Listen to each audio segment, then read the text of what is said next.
And we are live. Welcome back, folks. So, this week I'm excited to do this topic and to talk about this. So, last week we talked a little bit about reactivity and aggression with Chris and um, a little bit about that. But this week, there's a question that I get a lot around this time whether new people are calling for dog training with their clients, and a lot of old clients start to call back around this time. That's because the dog's behavior, if they are reactive, starts to regress a little bit. And so, just as a reminder, I'll go through what reactivity means. So, I did not ideally. So, reactivity is when your dog overreacts to a certain stimuli or situation. That means that your dog is like either barking, lunging. You may see the hair go up on the back, but in either way, when they're out and about, they're like being a little bit disruptive. And that can be due to lack of socialization. I talk about that all the time, making sure your dog socialize. It can be due to insufficient training, not having enough impulse training when they're younger. Commonly, it can be due to frightening experiences that they have, and now they built an association with certain things. A lot of times, I'll hear like, I brought my dog home. They don't like my husband. Come to find out, they was in a home where the husband yelled at them. So all these things can cause your dog to be reactive to certain things. It could be children, men with beards, certain scenarios and situations. All this can cause reactivity, and ideally, around the springtime, it starts to get a little bit worse. And so, to answer the question, why is my dog behaving kind of reactive around this time, which is spring, if you're in the New England area or in the United States, is because there is an increase in distraction. And I'll kind of backtrack and explain that to you. So, what I'm talking about is if your dog is a reactive dog and they're reactive towards situations when they're out and about, and say, for instance, you start training in the wintertime, right? If you think about it, what are we doing in the wintertime? I know myself, I'm more indoorsy, laying around, watching TV. So there's not that many people out. So if you start training in a wintertime, or even if you get a dog in a wintertime, I know a lot of folks get like new puppies and stuff around the Christmas time. There's not a lot of things really going on, okay? And so if you think about it, if you even socializing your dog around that time and you think you're doing the right thing, a lot of people get caught off track, which you're not doing. You are doing the right thing. And then springtime comes around. If you put that all together, think about what you're doing in the springtime. You start to go out a little bit more. There's more people out and about. And so with the increase in people out and about, the increase in dogs out and about, your dog becomes more reactive. And so that's why, your dog may become reactive more in the warmer weathers because there's a lot more just going on in general. So, and Archie, when he's out and about, he loves being outside, right? Do you Yeah, notice well, there's a difference in his behavior, like in the wintertime or the like colder weather versus like in the summertime? I wouldn't say there's much different behavior, but just more. We'll have walks now where we'll run into like five, six dogs if we go at a certain time and that sort of thing. It's just Yeah. everyone's out type of thing. And Hmm. it seems like people are taking longer walks, so more opportunity to run into people, Yeah. and just more, just more interaction. I would say like more opportunity, more puppies around type of thing. We start to see the puppies. We saw Hmm. a puppy maybe like a month or so ago when it start to break a bit more. Yeah. But it's sort of, and then it's the opportunity for them to react or to let us practice what we've been working on. And then yeah, because we're on longer walks too usually, right? So like Exactly. yeah, exactly. Yep. So Yep. it's one of So all that kinds of plays into why your dog's more reactive when it starts to become a little bit nicer out. Um, there are a few things you can do, but remember, as I go through some of these things, you want to keep in mind what's best for you and your family. In my ideal dog training world, I would tell everyone to wait until March, where it's like kind of cold, kind of, hot, and then kind of ease your way into it. That's my ideal thing. But I know, people want dogs, they purchase it year round. So, what I would say is I always talk about being aware of your dog's body language and being aware of the environment around you. So of course, I talk big on socialization. So no matter what time of year you get your dog, you want to start off early socialization so that they're not reactive in general. But keeping that in mind, if you do get a dog in the colder months or a time where it's not so active in your area, you want to think ahead forward. What are you going to be doing in the spring? What are you going to be doing in the summertime? If you're going to be camping in the summertime, what I recommend is either bring your dog to somewhere that simulates kind of the campsite, like maybe a wooded area. Don't wait till it's time to go camping to kind of get them kind of fearful of being in a wooded area.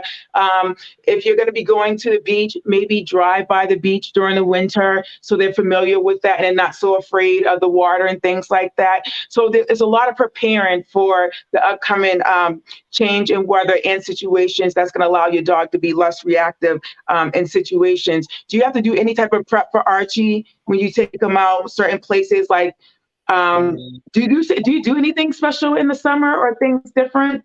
Not really. You're Like like, we're no, we going just to the cottage this summer for like a week, but yeah, he's used to going to my parents. My parents are up in the country area anyways, so it's kind of like yeah. a cottage type thing. We don't really go camping, but Hmm. I know when we first got him as a puppy, because we got him in January or like very late December, early January. Hmm. We basically, like, once you said like February, March, when it sort of broke a little bit, we just bundled up and took him into, like, because the nice thing about that is that the fields and the soccer fields are usually empty, so you can Yes. go find an empty soccer field, especially if it's a fenced in soccer field or whatnot, or if it's by, Hmm. wherever it may be, off the road, and you can no one's around, so you can usually let them off leash and practice recall and work on different things out and about type of thing, which is nice. And then ideally, once you get to Hmm. the springtime, it's a little bit more refined. And I know, we try to manage his reactivity all the way through, but um, Yep. as we start to see more dogs out and about, we take more treats with us and higher value stuff just to be safe and And that sort look at Scott, thinking like a dog trainer. Yes, folks, bring out treats with you. If you're uncertain whether your dog's going to be reactive towards a situation, treats are always going to be your best friend, and you can use that as well. So again, you want to start planning in advance. And even if you aren't going anywhere for the summer, you're like, all right, I just like hang around, or maybe you go out and sit, to have, I don't know if people have picnics anymore, but maybe you go sit on a park bench, get your dog used to going and sitting in that downstay and start working on obedience and things like that, because that also will help the reactivity if you start working on the impulse control and them not being so impulsive when they like see new things and stuff like that. So of course, training along the way is always going to be essential. Also, socialization.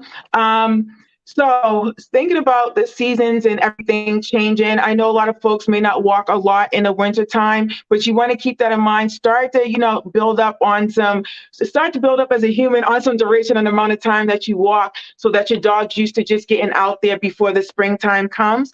And if you already have a fearful dog, just keep in mind, you don't want to get them in a situation where, say you live in an neighborhood where it's really, really quiet, and you go out and take them to somewhere where it's really distracting, like downtown in your area. So even then, start thinking in advance and start your dog off with something like very low key, taking them for a walk in a neighborhood, and then kind of advance on that by taking them somewhere that's a little bit more distracting, but you just don't want to like hurl them into an environment where it's just going to set them up to be reactive and stuff such like that. So I hope that answers the question of why your dog becomes reactive, why it starts to get warm out. Unless you're a dog trainer, it's kind of hard to figure out, but I'm always happy to answer any questions when it comes down to change in behavior. Like I said, this is when I get a lot of calls on things like that. And also, it's not only reactivity outside the home. I talk to people about separation anxiety too, because again, you start to go out a little bit more when it gets warmer out. You're going to leave your dogs home alone. If you have been working from home, or if your work schedule's changing, or if you know that you're going on a day trip and you're going to leave your dog at home, start working on separation anxiety too. So not only think about the reactivity outside the home, think of stuff that's going on inside the home that you kind of want to get your dog geared up for as well. But I hope you gained a lot of useful tips on how to approach the situation. I hope you learned a little bit more about reactivity. Scott, do you have anything to piggyback? Yeah, Well, yeah, no, it's always interesting when you sort of figure out that the seasonal change, and then it's almost like you have to go back into like training a little bit more during that seasonal change, exactly. and almost like think about when you first started training for reactivity and everything, almost like take a step back and then sort of guide them through things, right? So Look at it's an you, Scott. Look at you. Yeah, yeah, Scott is absolutely right. I always tell when previous clients call back for just troubleshooting or just a simple question or new yeah, clients, I always tell them default back to the original training plan and start there. Everyone always can use a refresher. yeah, for sure, Yep. for sure. No, that's Yep. awesome. Yeah, it's great to sort of, as you said, a lot of people are asking you about springtime reactivity, all that sort of thing. So it's great to be able to put that out there, and so Hmm. people will grasp what's actually happening, right? Because it's hard if you're just, thinking about just you and your dog in your silo. You're not always thinking about what's really bigger context too, right? So yeah, Exactly. And also loose leash walking, that's always going to be something that you want to work on because dogs tend to pull a little bit more. And as you know, if you don't know, you can get the loose leash walking guide. You can download it. If you want to go to downforpaws.com, that is free to use. So that's always helpful as well. But other than that, we will see you next week with another great topic. And I hope you enjoy your weekend.